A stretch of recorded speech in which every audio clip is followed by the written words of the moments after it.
Hey, good morning, everyone. Mike Mahoney. One of the agents sent me an email about looking for market reports. So I know I've done these in the past, but I will do a refresher. The town that I'm going to do is not the town that the agent was looking for, so they'll have to adapt to this, but I will go through and show you some of the reports that I think are mission critical to effectively have a real estate conversation either with a buyer or a seller. So the first one that I might consider running is under Tools, Market Reports. They've changed the tiles around a little bit. Market Reports. And then I would say New Report. And the type of report would be an area market survey. I would do single families. I always choose the last 3 months, and you'll see why when I get the report data up. So in this particular instance, I'm going to run Canton. And I know that Canton has a variety of real estate that can start in the 4s or maybe high 4s, very low 5s, to all the way up to $2 million. The subject property that I'm intending to talk about with this particular person is probably valued under $700,000. So in this instance, I'm going to choose some advanced criteria and feed it the list price threshold, or I'm actually going to create a ceiling, and I'm going to put, and if you click the magnifying glass next to any of this, it'll show you the options that you can feed into the advanced criteria. In this particular instance, as I said, I believe it's going to be worth definitely less than $700,000. So rather than show the broader market that goes all the way up to infinity, I'm going to set a price ceiling in place so that it doesn't skew my median and average. So I'm going to hit search, and we'll get the report. So right now, if I were to put a property on the market under $700,000, there are only 5 competitors. There's some bracketing here, so it shows you where the properties are falling within price bands of $50,000. Okay, in the last 3 months, there have been 5 price changes on 4 properties, and the average price reduction was 7%. So we're starting to see that appear. So as you can see, these 5 little data sets that come back on area market survey can reveal a lot about a particular area or a subset contained by price. Pending and under agreement listings, as you'll see here, we've got 5 on the property with 11 pending, so the odds of selling a home under $700,000 are pretty favorable for a seller. Average time to an offer, only 9 days. Average days on market until it gets marked as contingent, 17 days. Okay, now the solds. In the last 3 months, I said we'd get to that, there have been 18 sales under $700,000. That means there are 6 sales per month. That means with the 5 that are on the market, you're almost guaranteed that it should sell. Average days to an offer on the 18 sold listings was 9 days to go contingent, 18. So pretty much reflecting what the pending 11 are doing right now. And over here, you'll see that the sales price to original price ratio is 7%. So in Canton, anything under $700,000 that's sold in the last 3 months sold 7% over the original list price.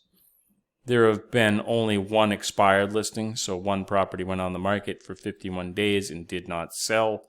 That's actually linkable, so you could click that. Well, I didn't want to click in the window, but you could click that and see what that property was if you wanted to. But as you can see, this gives you a very good depiction of the Canton real estate market overall. So I would definitely start with this particular report. So I'm going to download that because I'm actually doing this as part of a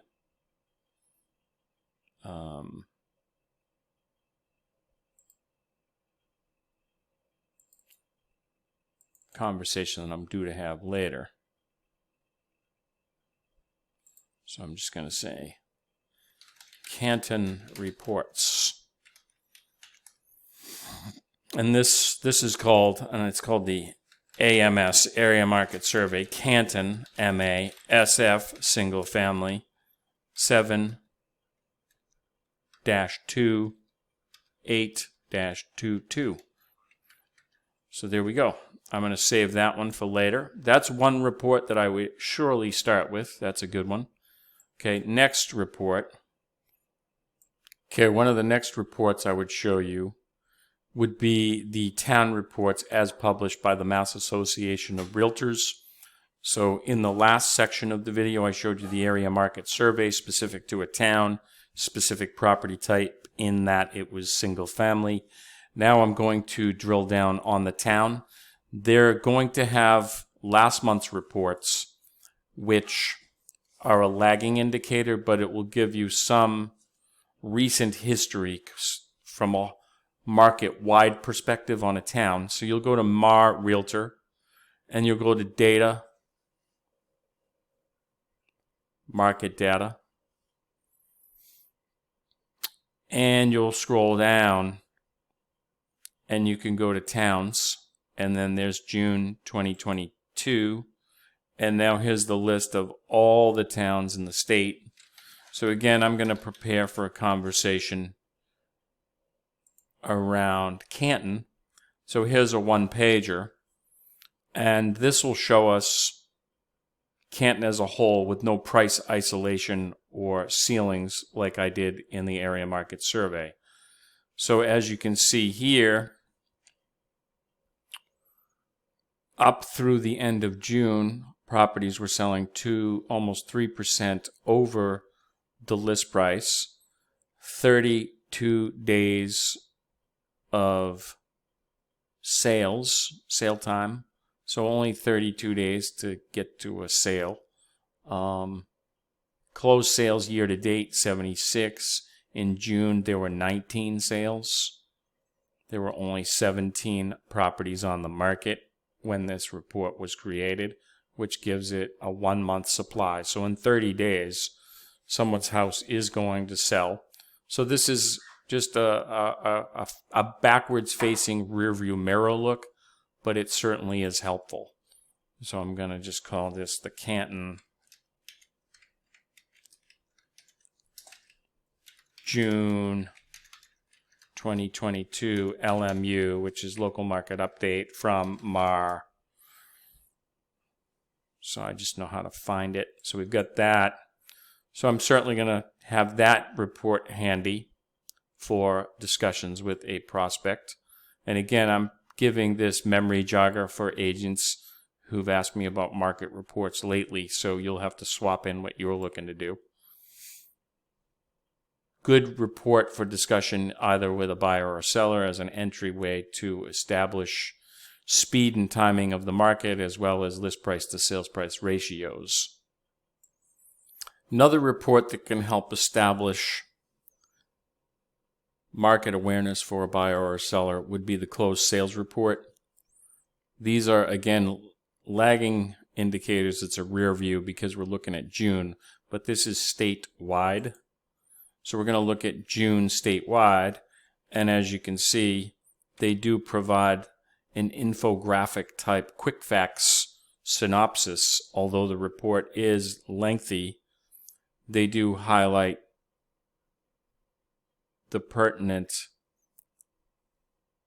data up on the top sheet under quick facts. So as you can see, the number of single family sold year to date is down 10% from where it was last June in 2021.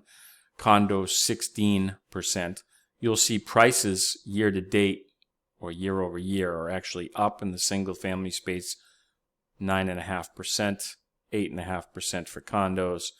However, this becomes very telling. Again, we're still having inventory crises in that 7% less inventory than there was last June at this time when the reports were created. New listings, so new listings, again, still down 4%. So getting better, but not entirely there yet to have a balanced market. Then they do give you, in narrative format, a description of what's the data is telling in the reports. So here you go. Rising inflation, soaring home prices, increased mortgage rates have combined to cause a slowdown in the U.S. housing market.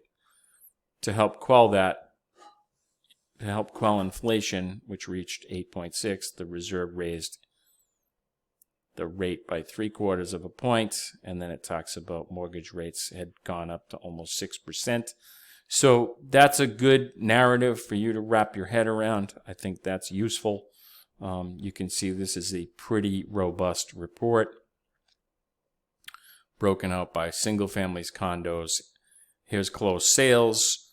You can see in bar charts whether they're trending up or down. You can kind of see that.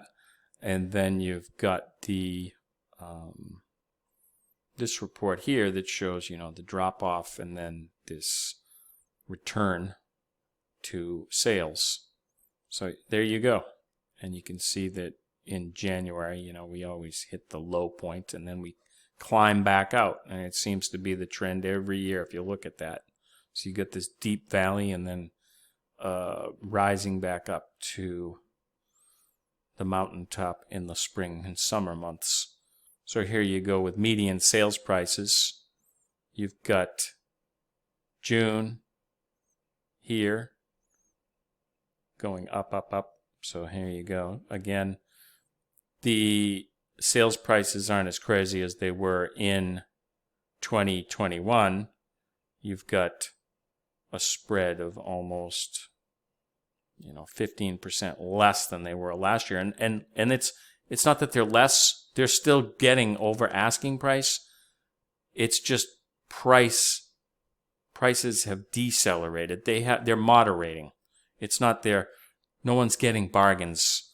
There's not a fire sale. So just be careful how you describe that. And this talks about housing affordability,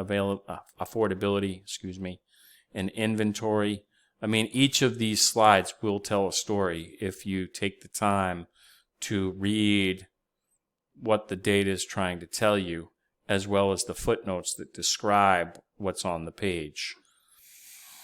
List price to sales price ratios, as you can see here, year to date or in June, people were paying 6% over the list price statewide. The area market survey is going to be where you get the information for the town that you're looking at. But this is a great report just to have a conversation at a high level with someone who is either entering the market or 6 months out, just to start to set expectations, whether they're a buyer or a seller. So I'm going to download this report. And we're going to call this the MAR Statewide, so they've started to name it, Statewide Report, June 2022. So I'm going to save that one. Again, I'm preparing for a potential conversation, but I also wanted to answer a question for one of the agents. So let me pause here. For those of you that like the easy button for your market reports, you can just go to MLSPIN, market reports. Let me back up. Area market reviews. And you can go to the property type that you're looking to do. And you can do year over year, which will give you a comparison between last year and this year. You can choose by county. And then once you set the county, you can go down and hit the town. If you were trying to isolate different areas, if agents have appropriately labeled their listings with the area when they entered it, I guess you could isolate that. I wouldn't trust that feature. I would go just use town-wide. I would then run the report. I don't personally use this one just because it's a little too much for me to explain. Maybe it's I just don't like the way that it looks. I'm so used to area market survey, but it does show you pretty much the same thing. Except it will show you year over year through the date that you plug in or when you run the report. So here shows you solds, average list price, average sales price. Average is a great number. People love to talk average, but you really want to look at median. That's a better number. It doesn't move as widely as average. But this is a report that you can look at, and just so you know, it's 2 pages. So up at the top, you have to click this little right arrow, which will show you the charts, I guess. For those of you, I can't speak to this, I don't use it, but there are up and down arrows which show you some trending. I've not spent a lot of time with this, but I just wanted to make you aware of this. I know that Ed Keefe does use these. I don't use them, again, just because the first report I showed you in this video was the area market survey, and I'm just comfortable with that. I've been using that for a long time. So this kind of has a lot more, and it probably is better than the one I'm using. I just have not spent time to study it, to be honest. To get this, you would just download it to PDF. So again, if I were preparing this as part of my conversation, here it is, and I can print this, share it, do whatever I'm going to do. So here we go in Canton.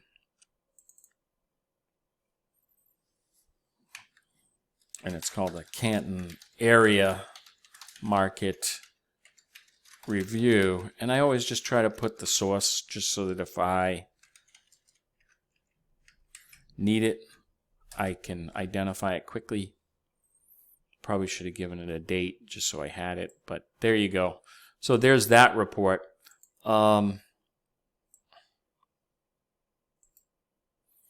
Another report that might be useful would be available from the Greater Boston Association of Realtors, and this would be published monthly.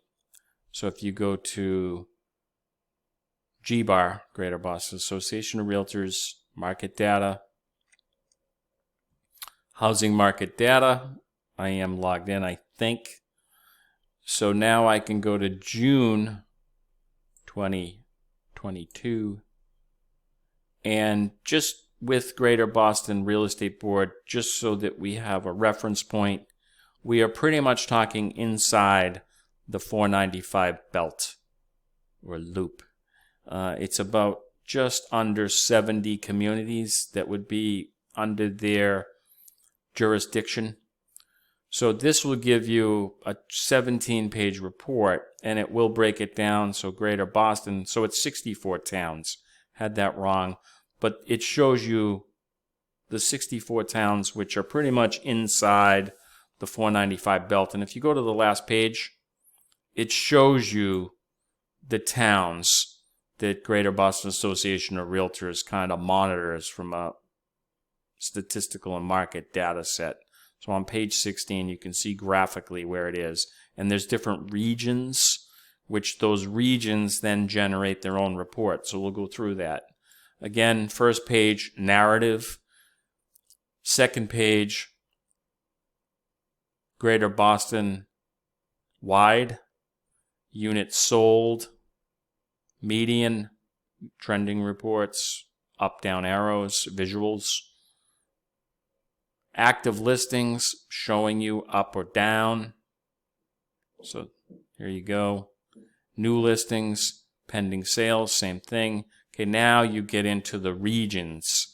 So you can see that if you were heading over to Concord or Boxborough, Lincoln, Maynard, this would pertain specifically to that area. Going down, you've got Eastern Middlesex, Boston. We are, I believe, Norfolk Southern Norfolk. So here we are. So, you might have 17 pages here. You might only save page 12. So if I'm looking at this and I'm like, I just want page 112. I just want 1 and 12, really. The narrative and page 12. So what you can do, what I do, is just hit print. And then if you have the ability to save as PDF, you have pages all, and this is just a trick. I can say 1,12, and you'll see now when it goes to save this PDF, I'm only getting pages 1 and 2. So I'm going to hit save, and that is G-Bar monthly June 2022. That is pretty much, in 21 minutes of video, a high-level PhD level education of being a realtor, what I've known for 20 years. My daughter will be 21 on 9/11, so 21 years. That's all I got for today. I hope this is helpful. Thanks.